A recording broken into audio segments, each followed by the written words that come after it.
Oi, turma, bom dia.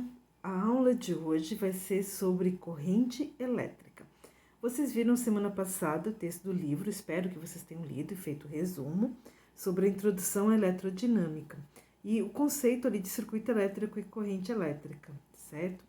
Quem lê o texto com atenção viu o conceito que corrente elétrica é o movimento ordenado de cargas elétricas no interior de um condutor. Então, são elétrons que se movimentam ordenadamente do polo negativo para o polo positivo dentro de um condutor. Sentido que nós chamamos de sentido real da corrente, do negativo para o positivo.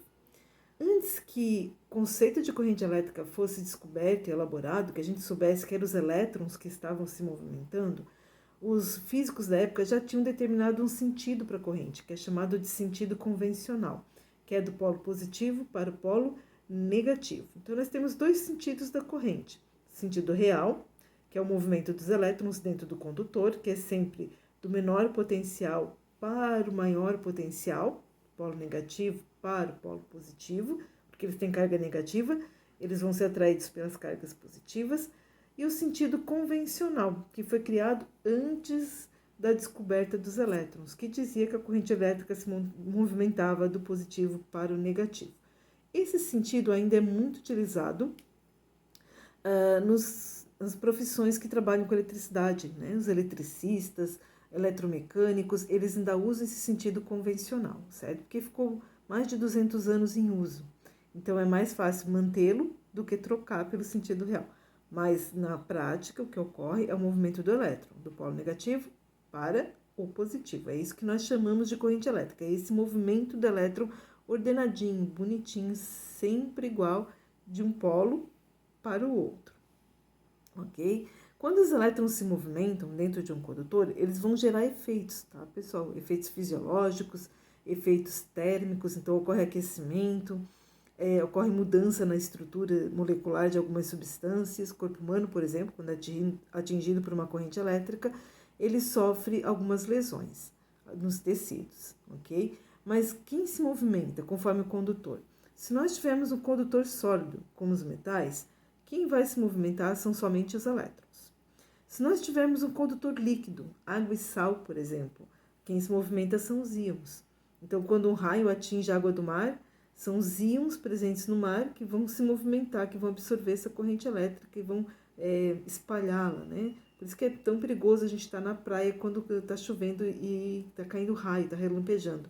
Se um raio atingir próximo à beira do mar, eu posso ser atingida por causa desses íons que vão se locomover dentro da água, por causa da presença de sal, e posso ser atingida por uma carga elétrica, mesmo não estando no ponto onde o raio caiu, tá? Então, cuidado sempre com as tempestades na praia, muito perigoso. Elétrons e íons só se movimentam em condutores gasosos. Então, as lâmpadas fluorescentes, por exemplo, né? Dentro delas nós temos gases rarefeitos. Então, dentro da lâmpada fluorescente, a corrente elétrica é formada por elétrons e por partículas do ar ionizadas, por íons, certo? Então, elétrons livres nos metais, íons nos líquidos, água e sal. Elétrons e íons nos condutores gasosos, nas lâmpadas de neon, nas lâmpadas fluorescentes. Bem, entendemos o conceito de corrente elétrica. O que é a corrente elétrica? Movimento do elétron. Como é que a gente calcula a corrente elétrica? A corrente elétrica é a razão entre a quantidade de energia que atravessa o condutor pelo tempo que ele leva para atravessá-lo, certo? Então, nós vamos chamar de I, intensidade da corrente elétrica. Ela é dada em amperes, unidade nova que a gente não tinha visto ainda, ok, certo? E ΔQ a gente já conhece, o nosso velho conhecido, é a carga elétrica dada em coulombs.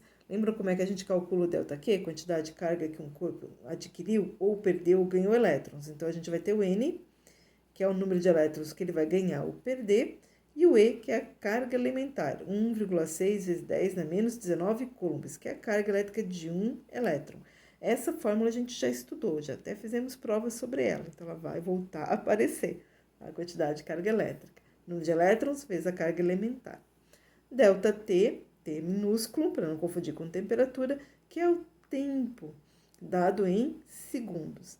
Então, como a gente vai dividir o Coulomb pelo segundo, nós costumamos dizer que 1 ampere é igual a 1 Coulomb por segundo. Então, 1 ampere de corrente elétrica equivale a 1 Coulomb de energia que atravessa o condutor a cada segundo que o equipamento fica ligado.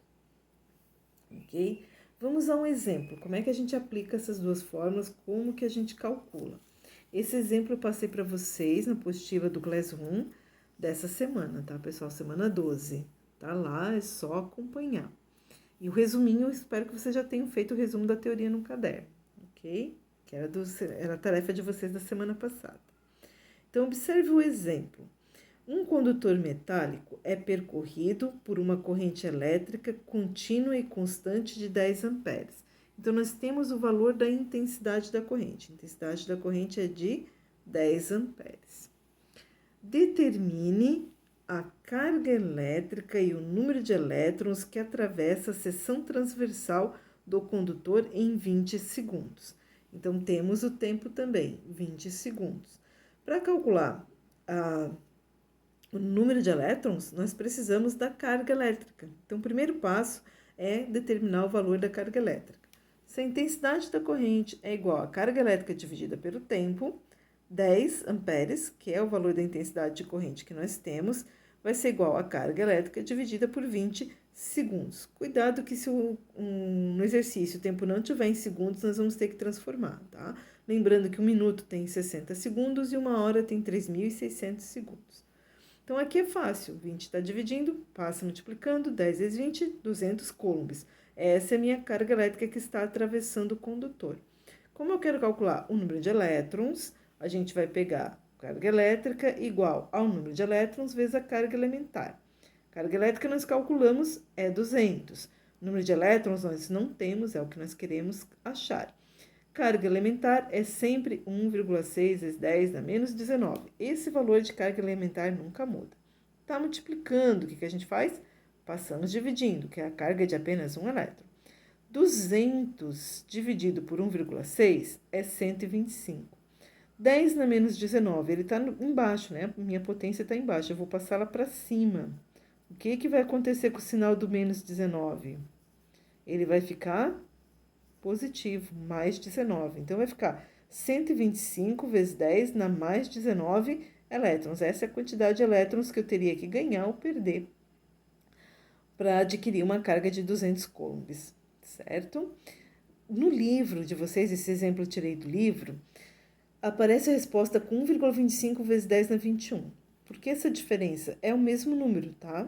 Quem fez a conta também utilizando a calculadora científica vai obter essa resposta aqui. 1,25 vezes 10 elevado à 21ª potência. Aqui no 125 nós não temos vírgula, significa que a vírgula está aqui atrás. Para esse número ficar menor que 10, a vírgula tem que andar 2 casas, tem que parar entre 1 e o 2. Como ela vai andar 2 casas para frente, nós vamos aumentar 2 expoentes. 19 mais 2, 21. Então, por isso que a resposta do livro é 1,25 vezes 10 na 21ª potência.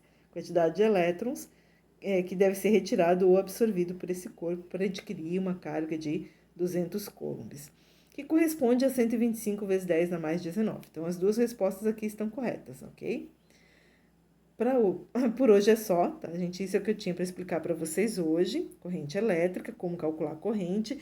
Agora, tarefa de vocês, resolver os exercícios de 1 a 5, tá? 1, 2, 3, 4 e 5, da página 85 do livro didático de física, ok? Para facilitar o trabalho, porque eu sei que alguns alunos ainda não tiveram tempo de ir na escola buscar o livro, estão sem o livro, eu escaneei os exercícios e coloquei aqui na atividade que está lá no Classroom, tá? Então, quem não tiver com o livro, pode usar aqui a folhinha. Quem tiver o livro, é só utilizar o livro. As respostas para essas questões, pessoal, elas estão no final do livro também, quem quiser conferir o resultado, certo?